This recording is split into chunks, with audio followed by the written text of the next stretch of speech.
listo, para comenzar esta tertulia del lunes 24 de febrero de 2025. Vamos con los saludos formales. Ahora sí, Miguel Bresner, ¿cómo andas, Miguel? ¿Todo bien? Bien, muy bien, por suerte contento de estar acá y buena última semana antes de que venga cambio de gobierno.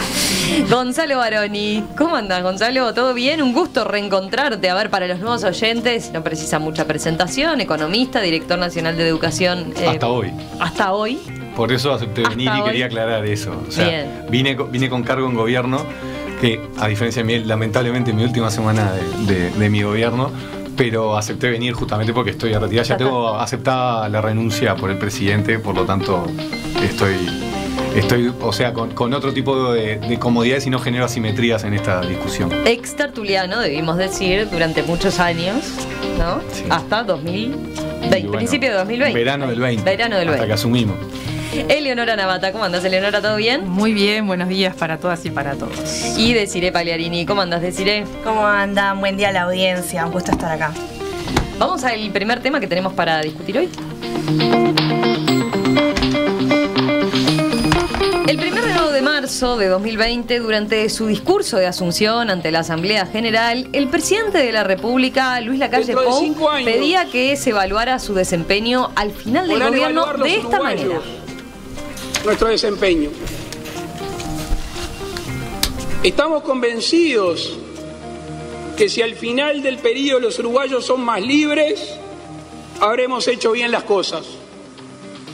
De lo contrario, habremos fallado en lo esencial.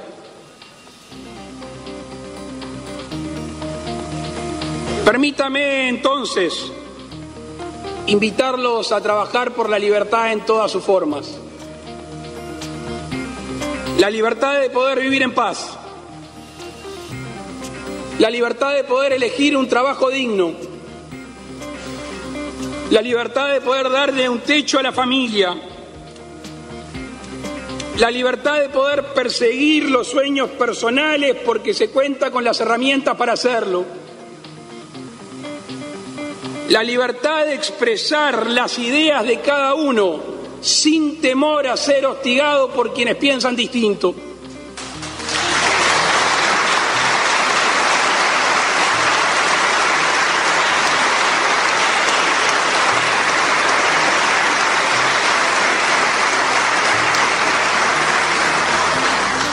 La libertad de crear, de innovar, de emprender y de tender a la excelencia. La libertad de criticar al gobierno cuando se lo merezca. La libertad de buscar la felicidad de cada uno de nosotros por los caminos que cada uno elija recorrer.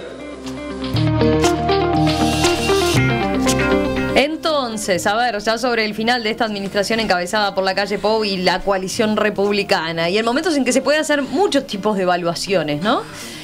Muchos, o tomar varios criterios para evaluar. ¿Qué dicen ustedes? ¿Los uruguayos somos más libres que hace 5 años? ¿Cómo ven la cosa? A ver, Eleonora, dale.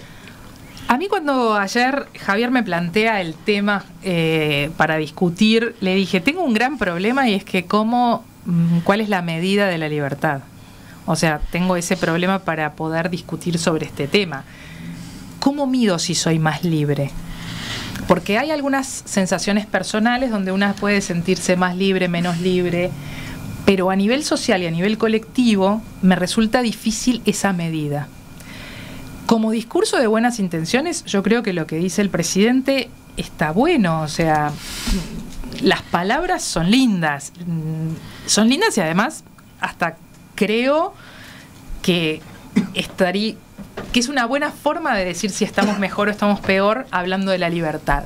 La cuestión es cómo podemos llegar a la conclusión de que la sociedad, la comunidad, todos los uruguayos y las uruguayas son más libres para saber si fue un buen gobierno o un mal gobierno.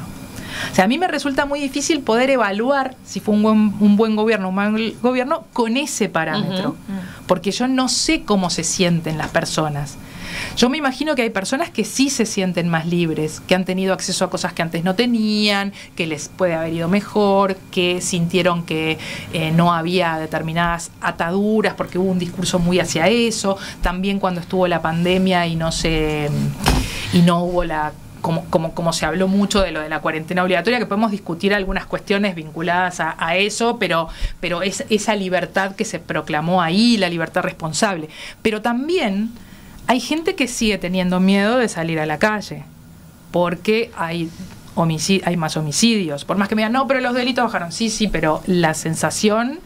Así como se habló de sensación térmica hace 5 años, también podemos hablar, que parece la palabra olvidada en los medios ahora, pero sí hay una sensación de indefensión cuando todos los días hay baleados, muertos y tenés las cifras de cuántos entran en las policlínicas de ACE, en los hospitales del Cerro, baleados y demás.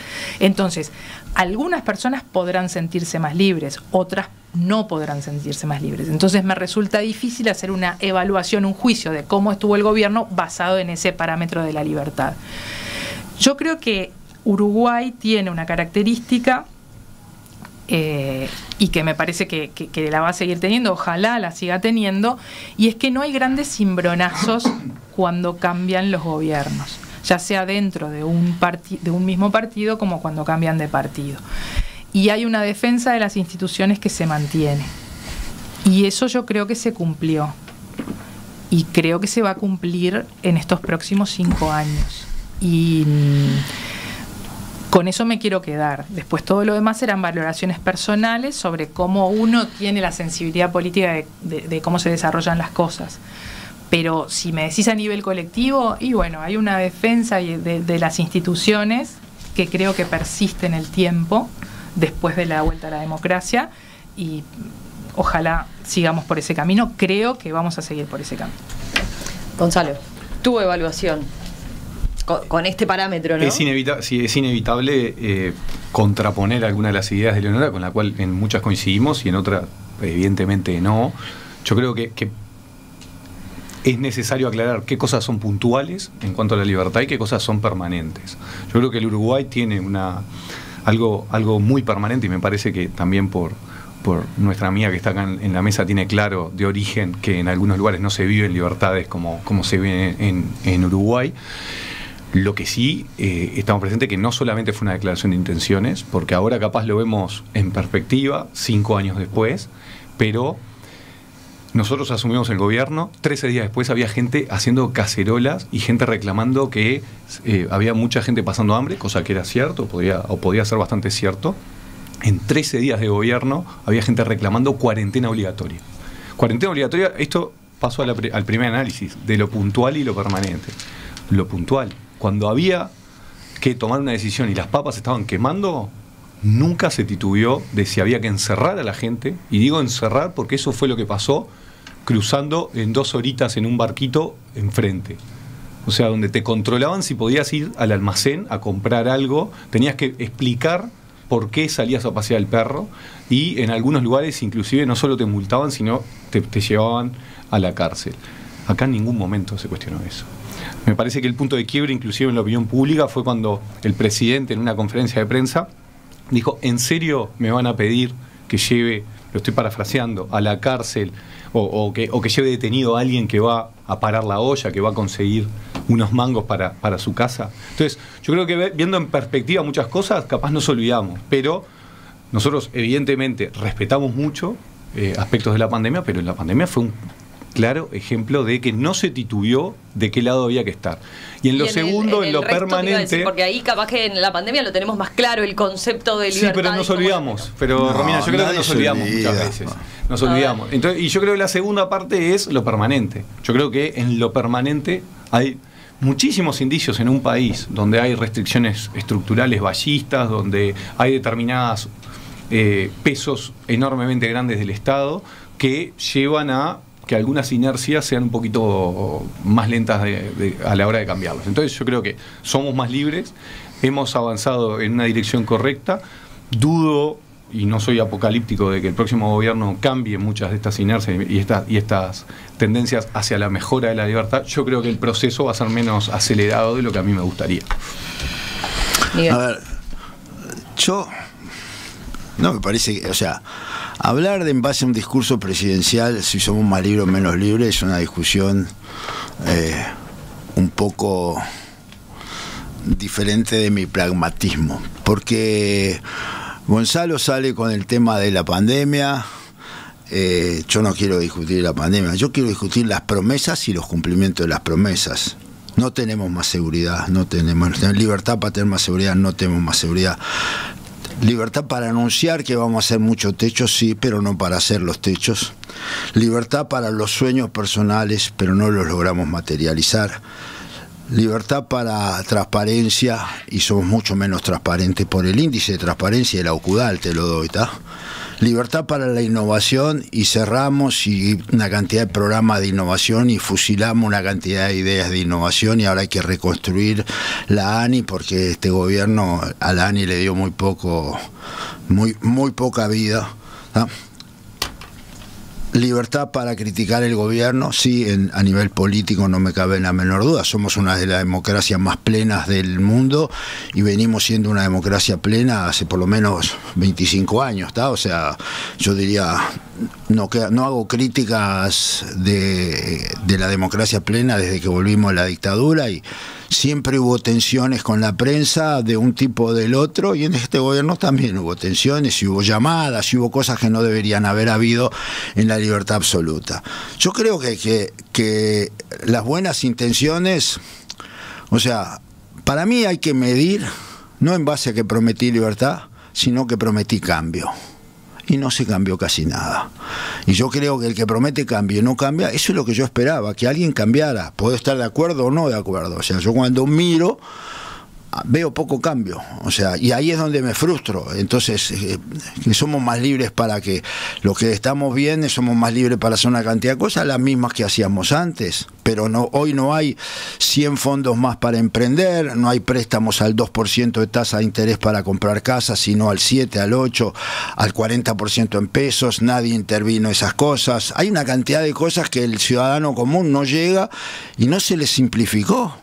Simplemente creemos que porque el mercado va a ser el regulador de todo, tenemos que dejar al índice, a lo que indica el mercado, y me parece que no es así. Tenemos que intervenir para dar más libertades. ¿Cómo podemos hablar que hay más libertad cuando un joven hoy no se puede comprar una vivienda? O sea, no hay un recurso para comprarse una vivienda. Ojalá el próximo gobierno pueda inventar cosas que sean más revolucionarias, entre comillas, para dar más libertad a los jóvenes. O sea, hoy vivimos una situación de la vivienda muy complicada. Vivimos un auge de la construcción genial, espectacular, pero la gente más humilde no puede conseguir vivienda. Tiene más oferta de alquiler, eso es cierto, pero no tiene para comprar. Entonces yo creo que el concepto de libertad, o sea, preguntemos la libertad de andar en la calle cuando te balean al lado, y me van a contestar pasa en todo el mundo, y bueno, pero no pasaba en Uruguay. Entonces yo no me parece que sea un término de medida. Reconozco que la libertad en la época de la pandemia fue una muy buena decisión y ahí siempre la defendí, ¿entendés? Pero creo que hay que dejar de hacer todo el día batallas de cosas y mirar en perspectivas. ¿Qué queremos? ¿Dónde queremos que esté el país 5 años de hoy? Yo estoy seguro que el presidente Lacalle, cuando dice lo que él quería que pasara el 1 de marzo del 2025, debe sentir una frustración importante de todo lo que no se hizo. ¿Deciré? Bueno, yo diría, tomando el guante que deja Miguel, que también debe sentir una satisfacción de lo que sí se hizo, y de lo que sí se pudo lograr dentro del marco siempre que tenés de política, de acuerdos que hay que llegar, de cosas que capaz que se piensan pero no se logran terminar de hacer. O sea, obviamente que siempre hay cosas para mejorar.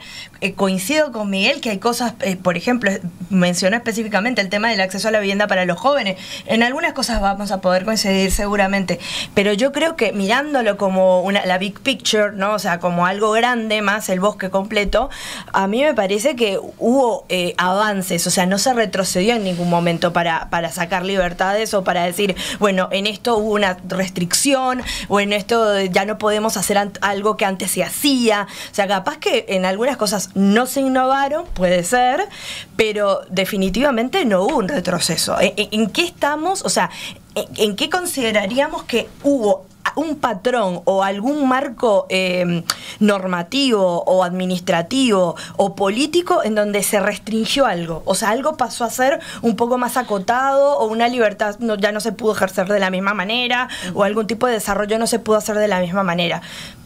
Creo que no, por lo menos desde mi perspectiva. Sí coincido con mis compañeros que es un concepto muy subjetivo, que medirlo está difícil, ¿no? Yo creo que esta tendría que ser una pregunta 1 a 1, que piensa cada uruguayo y uruguaya o migrante que vive en Uruguay, ¿no? Sobre el tema.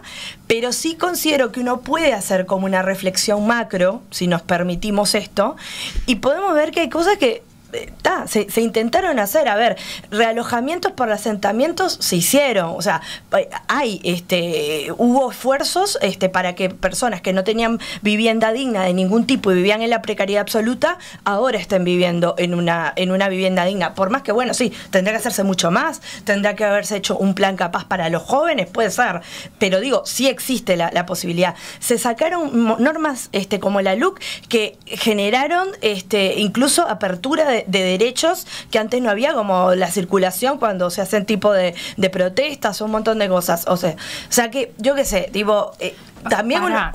Sí, pero permíteme, pero permíteme porque yo no te interrumpí, te escuché perfectamente. Entonces, también, porque si no pierdo la idea, sobre todo. A ver, innovaciones en cuanto, yo que sé, hicimos acuerdos, por ejemplo, se me ocurre ahora el de con Google para un data center, que capaz que no es un desarrollo puntual de Uruguay, pero permite un desarrollo y permite una apertura de trabajo, inversiones. O sea, no sé, si vamos a marcar una por una, como seguramente va a ser ahora Eleonora, de decirme, bueno, en esto no estoy de acuerdo y te rebato, perfecto, yo para eso está la tertulia. Pero lo que digo es que creo que las sensaciones en general para mí son de mayor apertura, de mayor avance, de no retroceder. Y otra cosa, medición comparativa, y acá la termino, puede ser, como decía Gonzalo, que me parece muy bien, marco regional. Eso puede ser una medición, tipo, no es la mejor, pero es una medición al fin y al cabo. Bueno, ¿cómo estamos en el marco regional? ¿Dónde está Uruguay? ¿Tiene menos libertad o más libertad que el resto de sus allegados? Y yo creo que estamos bastante bien. ¿Pero dónde tenemos más libertad? Y para mí tenemos libertades. Más. No, que tenemos libertad está fuera de discusión. Somos una democracia plena. Somos un país espectacular. Teníamos libertades en el gobierno de Jorge Valle, en el gobierno de la calle Herrera, en el gobierno. Te pongo un ejemplo puntual. No tenemos más. Te pongo un ejemplo puntual. Por ejemplo, ahora se pueden hacer arrendamientos sin garantía. Eso es más libertad. Eso es algo que no existía antes, que ahora existe y permite que un montón de gente que no podía acceder porque no tenía garantías, ahora pueda arrendar. Tenés 5.000 migrantes que antes con título universitario trabajaban en repartidoras de comida y guardias de seguridad, y hoy en día están ejerciendo, ganando muy buenos dineros. ¿Por qué? Porque los trámites de en lugares del interior del país donde no llegaba ni la medicina o llegaba de manera muy escasa. Eso es otro ejemplo. Pero ahí estamos yendo. Y tenemos una cantidad de gente que hizo una acreditación por multiple choice que es lamentable. ¿Cuál es la acreditación por multiple choice? No importa. Pero vamos, si la más libertad la estamos viviendo porque tenemos más migrantes, perfecto. Cambiamos la ley migratoria, perfecto. Mejoramos la reválida, perfecto. Te habla un ciudadano que estuvo 2 años y medio tramitando la reválida universitaria y que cuando terminó la reválida universitaria, después de tener un título de Bachelor en King's College London y de Master en Imperial College London, le hicieron dar un examen global en la Universidad de la República para poder revalidar. Así que yo ¿Qué año fue eso, Miguel? En el año 70. Bueno, esto es 2022. No, pero me alegro que 50 años después esté mejor. Pero con 15 años de frente en el medio. Pero medir la libertad en base a que hoy tenemos más reválida para los tíos, me parece bárbaro. Que hay más personas insertadas en el sistema que antes estaban bastante marginadas porque no podían revalidar su título, porque no podían acceder a una vivienda, un arrendamiento, y ahora son parte de la integración. Eso me parece que es más libertad, seguro. Eleonora. La verdad que vuelvo a lo que decía, más libertad para algunos, pero no sé si para todos y todas. Estamos hablando de un grupo de migrantes que pudieron revalidar títulos. Y los migrantes que no acceden a nada, y los no migrantes, los nativos, que no tienen acceso a nada, y la cantidad de niños bajo el índice de pobreza que viene de antes. No estoy diciendo que sea una innovación de este gobierno que haya niños debajo de la pobreza, pero ahí no hay más libertad. Capaz que hay igual, capaz que no se retrocedió, como en algunos momentos hasta Desiree lo dijo, no retrocedimos, pero eso como medición de éxito sigue siendo algo extremadamente subjetivo y que a determinados colectivos los va a favorecer y a otros colectivos no los va a favorecer. Entonces, por eso siempre va a haber ganadores y perdedores. Entonces, la medida global, así objetiva, y no sigo sin poder tenerla. Entonces, cuando me dice, bueno, hay más libertad porque ahora puedo circular en la calle pues no me la pueden cortar. Y bueno, y el que no te la puede cortar te va a decir, ay, yo no tengo la libertad de cortar la calle. O sea, siempre hay de un lado y de otro. Sí, entonces, en todo. Entonces, me parece que ahí es donde de nuevo estamos. ¿Cómo medimos el éxito? ¿Lo vamos a medir por ahí? Yo no sé si es real medirlo por ahí.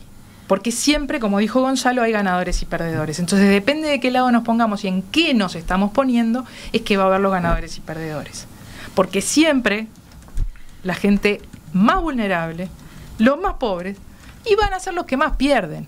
Y esto no es una cuestión... No estoy de acuerdo que siempre. Ahí estás siendo un poco crítica con la realidad. O sea, o capaz, perdóname, te acuse, estás siendo un poco pesimista de que entonces no se puede hacer nada. No, creo que se puede hacer, entonces, sí, bueno, pero en este periodo se hizo poco o nada. En este periodo no. En realidad tuvimos que esperar bastante con viento de cola para que pasaran cosas y no pasaron. Siempre discutimos, o sea, todos los países del mundo tuvieron pandemia y otro le fue mejor que a nosotros después. Por ejemplo, a nosotros no nos fue bien después. Nos fue bien en general. Después en general, pero hay más niños pobres hoy de lo que había hace 5 años. Bueno, hay más niños pobres de hoy de lo que había antes de empezar la pobreza, la pandemia. Gente, yo no tiene sentido, ya pasamos esta discusión. Creemos que libertad es poder decir muchas cosas, sí. Pero también es libertad que lo que decimos se haga. Y yo tengo una frustración de que muy poco de lo que se dijo que iba a ser mejor está mejor. Y ojalá tuviéramos mucho más libertades y ojalá alguna cantidad de cosas fueran mejores y después hacer una lista de temas que no se resolvieron. No se resolvieron temas de salud. Y no digo que se van a resolver ahora. No se resolvieron temas de salud. No se resolvieron temas de regulación. El máximo de la libertad, ya voy a tirar, es que el Banco Central no tiene nada que ver con una conexión ganadera. Ese es el máximo de las libertades. Está perjudicando en 400 millones de dólares, porque yo no creo que vaya a haber activos a una cantidad de gente. Entonces, no puede ser que la libertad sea un comodín para todos. Yo te dejo hacer cualquier cosa, yo dejo que el otro haga cualquier cosa y después me horrorizo. No, tenemos que hacer cumplir las cosas y a mí me frustra que una cantidad de cosas que teóricamente iban a estar mejor no están. Me frustra pensar la violencia que hay. Y no digo que se va a solucionar, solo de que me prometieron de que tú ibas a estar mucho mejor de lo que está. Nada más. Pero tu expectativa, Miguel, o sea, nunca igual fue muy favorable a lo que iba a pasar. Ya está bien. No, mi expectativa es que hubieran cambios. ¿Vos sabés cuánta expectativa tenía yo que en el tema emprendedurismo este gobierno hiciera una cantidad de cosas que la izquierda normalmente no hace y que no las hizo? Pero no las hizo. No las va a hacer tampoco. Pero las hizo antes. Pero escúchame, ustedes destruyeron la ANI en ese periodo. Yo no tengo ese concepto. Y la creó el gobierno del Frente Amplio. Yo no tengo ese concepto. Lo que seguro estamos a los emprendedores. Por suerte estamos en un lugar donde podemos discutir y que tenemos conceptos muy distintos que vos. Cada vez que hablaste de libertad dijiste el Estado no intervino. Yo estoy en la vereda totalmente opuesta. Vos, para hablar de libertad, tenés que hablar de que hay que intervenir. Y yo lo que justamente te estoy diciendo es lo contrario. Para eso hay preguntale a los señores de Conexión Ganadera. Preguntale a los señores de Conexión. Pero yo no voy a ponerme a defender ni a favor ni uno ni otro. Pero el Banco Central tenía que haber intervenido. ¿Pero por qué? ¿Qué normativa dice que el Banco Central tenía que intervenir? El Banco Central cuando... No hay ninguna normativa que obligaba a el Banco Central a intervenir Conexión Ganadera. Y hace 2 años, cuando se hizo un aviso de que no era correcto lo que se estaba haciendo, la gente siguió invirtiendo. Entonces, ¿el Banco Central tiene que intervenir? Bueno, esa pero yo querés te hago una lista de cosas que hace el Banco Central sin normativa. Yo en esta voy a cruzar una con Miguel acá, que el Banco Central para mí tendrá que haber, o sea, como una asociación que generaba una intermediación financiera de fondos, para mí tendría que haber estado un poquito... ¿Dónde está la normativa que dice eso? Yo no me estoy... Perdóname, la normativa dice que no se puede hacer oferta pública de dinero si no está regulada por el Banco Central. Y declaró el Banco Central. Esto es una oferta pública de dinero. Pero quiero bajar. Volvamos al tema general, y porque es... Pero quiero bajar, más allá de los errores que pudo haber estado en la conexión ganadera, puntualmente, el Banco Central sí hizo un trabajo de control a nivel general y todo, porque hay, digo, yo estoy metida en el rubro y preguntale a los ahorristas, preguntale a los ahorristas, preguntale a los ahorristas de la corredora de cambio Goldran, no se puede medir por determinados errores o cuestiones que pudieron haberse hecho mejor, decir que el Banco Central no está interviniendo y no está controlando, porque no es cierto. O sea, me parece que no es apelar fuera a la del micrófono verdad. Está una lista de las no intervenciones que perjudicaron a ciudadanos. Perdón, y hay otra cosa cuando fueron alertadas las personas del Banco Central. Hay otra cosa que quería comentar. Dale. Que vos hablabas de mayor pobreza infantil. Yo pregunto igual, en términos de libertad, que también me duele la pobreza infantil, me duele mucho que haya aumentado, y ahora que vi el índice de pobreza multidimensional me generó peor, o sea, me siento peor todavía. Pero pregunto, en términos de libertad, si se reducía o no se reducía la pobreza infantil, ¿significa que tenemos menos libertad? Y yo no lo veo lineal. O sea, ¿cuál es la linealidad ahí? Podríamos, te lo pongo al revés, podríamos perfectamente tener mucha menos pobreza infantil, y ser menos libres. Sí. Y bueno, por eso te digo, entonces no es lineal. O sea, para mí no es un medidor válido. Pero a vos te parece más importante a nivel de medidor, y te lo digo, o sea, no estoy rebatiendo algo, sino preguntándote, ¿a vos te parece un medidor más válido que vos puedas revalidar más rápido los títulos universitarios que la pobreza infantil? No hay una respuesta correcta para eso. No hay una respuesta correcta para eso. A ella como migrante, ganar, en vez de 25.000 pesos, a ganar 100.000 o 150.000 es totalmente distinto. Bueno, para mí, yo te lo voy a responder dentro de tu mismo razonamiento, el que vos hacías antes, decías, bueno, es algo personal, siempre va a haber alguien favorecido y siempre alguien que no. Para determinada población, que no es menor, porque cada vez es más la población migrante que hay, no, y te diría que sí, que es una perspectiva muy válida, y te diría que sí, es muy importante. No entendiste la pregunta, porque yo no dije que no fuera válida, me parece que son válidas todas las perspectivas, y justamente en las dos intervenciones mías lo que dije fue, todos vamos a sentir que en algunas cosas ganamos. Entonces repregúntamelo, ¿cómo sería? Lo que sí te digo es que vos decís, no es lineal, podríamos tener pobreza infantil en 2% y no ser libres, ¿okay? Sí, claramente. Podríamos tener reválida de títulos en 500 años y ser más libres también. O sea, está haciéndole puntual. Pero preguntar un ejemplo, es como Conexión Ganadera hace 25 años existe y nadie lo intervino en 15 años. Me pusieron ejemplo. Perdón, déjame que te haga la pregunta de nuevo. Sí. La cuestión es, vos decís, tener pobreza infantil baja no es lineal, no sé qué. ¿Y a vos no te parece importante? Pero no es una falsa posición. Lo sacás de la discusión. Es una falsa oposición, porque me estás poniendo si hay mayor pobreza infantil, entonces somos menos libres. Somos menos libres, claramente. Socialmente lo que yo te estoy diciendo es que son carriles diferentes, porque vos podés, por eso lo puse a la inversa, para que la audiencia lo entienda. Por eso lo pongo a la inversa, para que la audiencia lo entienda. Que no es un medidor, ¿por qué? Porque podríamos perfectamente tener mucha menos pobreza, incluso nula, y ser un país autoritario no libre. Entonces por eso digo que no van de la mano con el gestionado. Pero tú lo desestimaste en cuanto hablando de libertad a nivel general. Espero que a la audiencia le haya quedado claro de que yo le estoy poniendo como un ejemplo de que no es un medidor Pareció lineal. Que lo habías desestimado. A vos capaz te parece que lo habías desestimado. Enseguida volvemos con otro tema.